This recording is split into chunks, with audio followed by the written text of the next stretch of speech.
IAS institute నిర్వహిస్తున్న all India scholarship exam pass అవ్వండి. 2 years ఫీజులో 50% మాత్రమే పే చేయండి. దేశ ఆర్థిక రాజధాని ముంబై నగరంలో మున్సిపల్ కార్పొరేషన్ రోడ్డు రవాణా సంస్థకు చెందిన బస్సు బీభత్సం సృష్టించింది.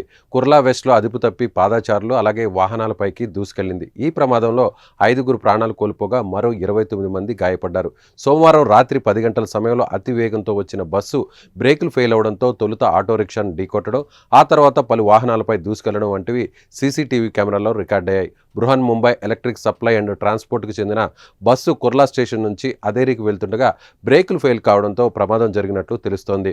ఇక అతివేగమే ప్రమాదానికి కారణమని, వాహనంపై డ్రైవర్ నియంత్రణ కోల్పోవడంతో అదుపు తప్పి వాహనాలు పాదచారులను ఢీకొట్టాయని చెప్పారు. అనంతరం ఓ రెసిడెన్షియల్ కాంప్లెక్స్ గేట్ను ఢీకొట్టడంతో బస్సు అక్కడే ఆగిపోయింది. మరోపక్క ప్రమాదంపై తక్షణమే స్పందించిన ట్రాఫిక్ పోలీసులు బాధితులను చికిత్స కోసం కుర్లా సియాన్ హాస్పిటల్కు తరలించారు. ఇక ముంబైలో రవాణా వ్యవస్థ మొత్తం బెస్ట్ ఆధ్వర్యంలోనే ఉంటుంది. నగర శివార్లు, చుట్టుపక్కల ప్రాంతాలకు సైతం బస్సులను నడుపుతోంది. ఇక బస్సు ప్రమాదంపై ప్రత్యక్ష సాక్షుల ప్రకారం బెస్ట్ బస్సు ప్రమాదానికి ముందు 200 మీటర్ల మేర దూసుకుపోయిందని, తాను రైల్వే స్టేషన్కు వెళ్లడానికి ఇంటి నుంచి బయలుదేరుతుండగా భారీ శబ్దం వచ్చిందని తెలిపారు. అయితే అక్కడికి వెళ్లి చూసేసరికి బెస్ట్ బస్సు పాదచారులు, ఆటో, 3 కార్లు సహా పలు వాహనాలను ఢీకొట్టింది. పలు మృతదేహాలు అక్కడే పడిపోయి ఉన్నాయి. గాయాలతో ఆటోలో ఉన్న వారిని బయటకు తీసి చికిత్స కోసం బహాబహా హాస్పిటల్కు తరలించాం. సహాయక కార్యక్రమాల్లో తన స్నేహితులు కూడా సాయం చేశారని ప్రత్యక్ష సాక్షి చెప్పుకొచ్చారు.